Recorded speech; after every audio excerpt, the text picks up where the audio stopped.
Hello students, 12th class BS का आज हमारा लास्ट लेक्चर है। मैंने आपसे बोला था कि कुछ पॉइंट रह गए हैं इंपॉर्टेंट, वो मैं आपको एक्सप्लेन कर रहा हूँ। ठीक है ना। हमारा एक पॉइंट रह गया था प्रबंध की प्रकृति, नेचर ऑफ मैनेजमेंट। इसके अंदर हमारा एक पॉइंट है management is a science and art, प्रबंध विज्ञान और कला है।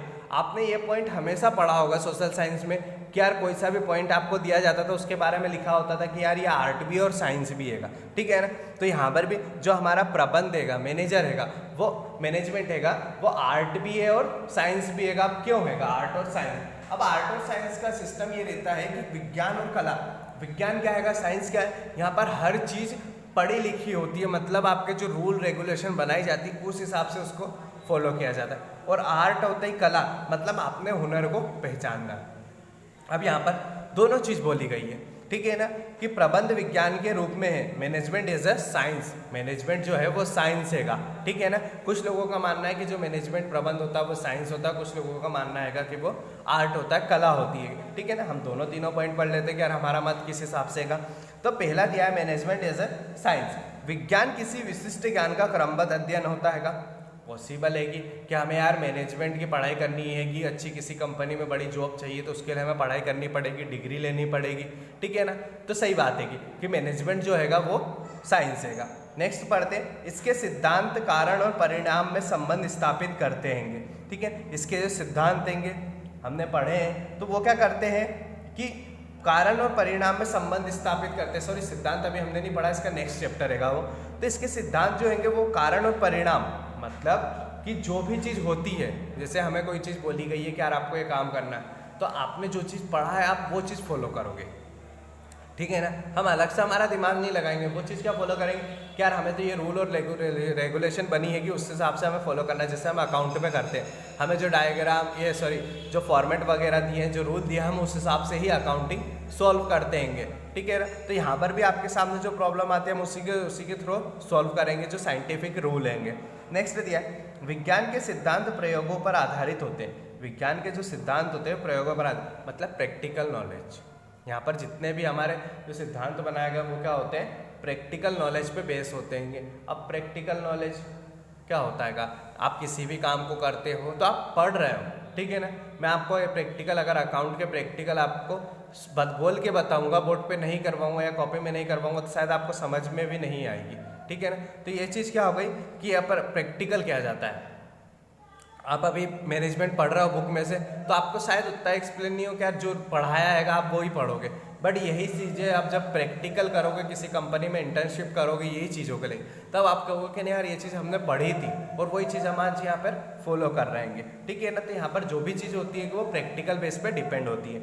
नेक्स्ट दिया है, ये सिद्धांत सार्वभौमिक यूनिवर्सल रूप से लागू होते हैं, मतलब जो भी इसके प्रिंसिपल सिद्धांत देंगे वो सभी जगह लागू होते हैं। ठीक है ना। मतलब आपने जो रूल रेगुलेशन बनाई है, वो नियम बनाए हैं, वो सभी जगह लागू होंगे। जैसे हम अकाउंटिंग के रूल लेंगे, ठीक है ना।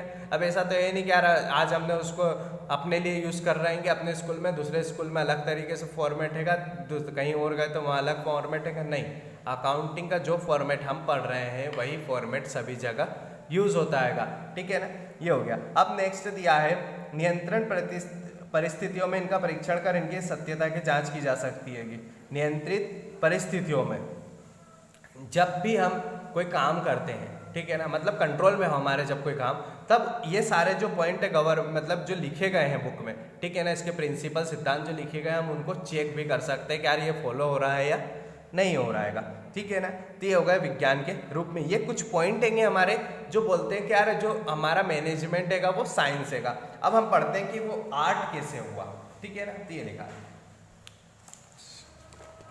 अब देख लीजिए, लिखा है प्रबंध कला के रूप में, मैनेजमेंट एज एन आर्ट, कला इच्छित परिणामों को पाने के लिए ज्ञान का व्यक्तित्व रूप से कुशलतापूर्वक उपयोग है। अब आर्ट क्या होता है, कला क्या होती है? आर्ट होता है हमारे अंदर छुपी हुई अपनी प्रतिभा को दिखाना। ठीक है ना। कला, जैसे किसी को डांस करने का शौक होता है, किसी को म्यूजिक का शौक होता है, तो वो नहीं भी सीखोगा तो आदमी देख देख के सीख जाता है। जैसे आप देखते हो ना छोटे छोटे बच्चे बहुत डांस करते हैं, गाने गाने का शौक रखते हैं, अपने चेहरे एक्टिंग करने का शौक रखते हैं, तो वो देख के सीखे।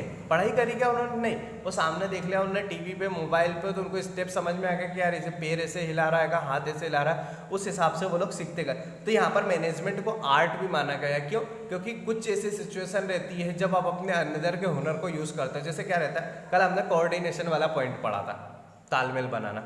अब बुक में तो लिखा है तालमेल बना के चलो, लेकिन कैसे बनाया जाए ये है क्या? ठीक है, चलो मैंने आपको पढ़ा भी दी गया कि आप भैया इनसे प्यार से बात करो, इनसे अच्छे से रहो, ये, बट आपका नेचर उस अकॉर्डिंग नहीं हुआ तो आप क्या करोगे?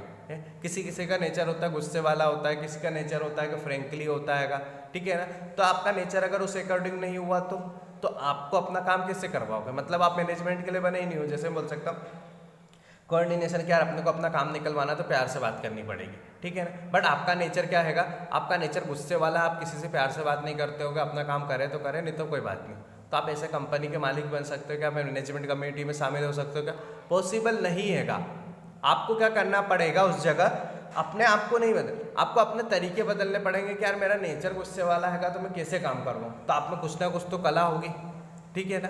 तो आप अपने हुनर को बाहर निकालोगे कि नहीं यार मैं इनसे काम करवा सकता हूँ, भले वो नेचर के हिसाब से हो या फिर पैसों के बदौलत हो, मैं को मेरा काम करवाना, तो वो आप में एक कला हैगी, ठीक है ना? कुछ लोग क्या होते हैं कि बिना पढ़े ही मैनेजमेंट, जैसे आपने देखा होगा बहुत सारे ऐसे लोग रहते हैं जो छोटी सी उम्र में जॉब करने लगते हैं, ठीक है ना? आपके आइट साइड में बहुत सारे ऐसे बच्चे होंगे या फिर आपके फ्रेंड सर्कल में भी ऐसे होंगे जो छोटी सी एज में, मतलब आपके 11th 10th 12th में आने के बाद जॉब पे जाने लग गए होंगे।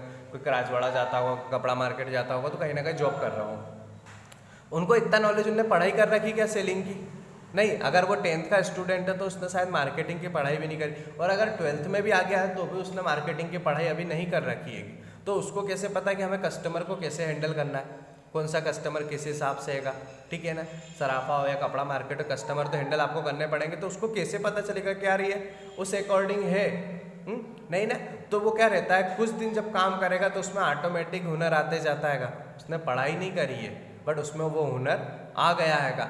अगर वो आगे पढ़ाई नहीं करता तो उस चीज़ में अगर वो धीरे धीरे दिल लगा के काम करते जाएगा तो उसको पूरा मार्केट का, उस दुकान के बारे में पूरा नॉलेज हो सकता है। तो शायद आने वाले टाइम पे वो खुद का बिजनेस भी चालू कर सकता है कि भैया मेरे को नॉलेज हो गया, मेरे को ज्ञान हो गया। किताबी ज्ञान और प्रैक्टिकल ज्ञान दोनों अलग अलग चीज़ होती है। आपके पास में बुक का नॉलेज होना, या फिर ये बोल सकते हैं कि आपके पास में बुक का नॉलेज होना और प्रैक्टिकल दोनों डिफरेंट होता है। साइंस मैथ्स में क्या होता है, प्रैक्टिकल होता है। हम अकाउंटिंग करते तो प्रैक्टिकल पढ़ते हैं, थ्योरी में लिखी है, लेकिन हम थ्योरी से ज़्यादा प्रैक्टिकल में डिपेंड रहते हैं क्योंकि हमें समझ में आ जाता है। तो यहाँ पर वही दिए, अब जैसे इसके एक्सप्लेन दिए, प्रबंध अन्य कलाओं जैसे संगीत, नृत्य, चित्रकारी आदि के भांति व्यक्तिगत गुणों पर आधारित होता है। जो प्रबंध होता है, ठीक है, मैनेजमेंट होता है, जैसे संगीत में वही जो पॉइंट मैंने आपको बताया था कि डांसिंग, म्यूजिक, उस बेस पर जैसे उनकी कला सीखी जाती है वैसे ही प्रबंध मैनेजमेंट सिखाया जाता है। अन्य कलाओं की भांति प्रबंध में निरंतर अभ्यास से दक्षता प्राप्त की जा सकती है। सिंपल सी बात है, किसी भी काम को आप प्रैक्टिस करते जाओगे तो आप उसमें निपुण हो जाओगे। मतलब ये बोल सकते हैं कि दक्षता हासिल आ जाएगी, इफिशियंसी, आप इफिशियंट हो जाओगे कि नहीं यार मेरे को ये काम बहुत अच्छे से आगे आएगा। आप जैसे यही पॉइंट है, आप अगर आप 10 बार पढ़ोगे तो ऑटोमेटिक आपको समझ में आ रहा है ये तो मेरे को याद हो गया, या फिर चलो इसको हटा दिया जाए। आप अगर बुक में से पढ़ोगे तो आपको शायद समझ में नहीं आया, बाकी आप मोबाइल वगैरह से ये चीज़ पढ़ रहे हो तो आपको समझ में क्या, ये तो प्रैक्टिकल नॉलेज है, जनरल नॉलेज है। ये बात मैं आपको यहाँ पर बुक में लिखी है तो बता रहा हूँ कि यार आप कोई सा भी काम करोगे तो आप उसमें दक्षता मिल जाती है आपको, ठीक है ना, आप उस काबिल बन जाते होगे। बट अगर यही पॉइंट आप बोलते हो खुद की अपनी लैंग्वेज में, यार मैं अगर यही काम बार बार करते जाऊँगा, जैसे आप कोई गेम खेल रहे हो, खाना बना रहे हो या कुछ भी कर रहे हो, अगर आप वो काम बार बार करते जाओगे तो आपको उसकी आदत हो जाएगी, आप उसके हुनर आप में इतना आ जाएगा कि आपको किसी चीज़ की कोई बोलने की ज़रूरत ही नहीं पड़ेगी कि नहीं यार ये चीज़ तो मेरा हाथ का बाएं हाथ का खेल है, बट आप दिल से करोगे तो। नेक्स्ट दिया है, अन्य कलाओं की भांति प्रबंध में सृजनात्मक प्राप्त की जाती है जिसका उपयोग समस्या को समाधान में हो सकता है।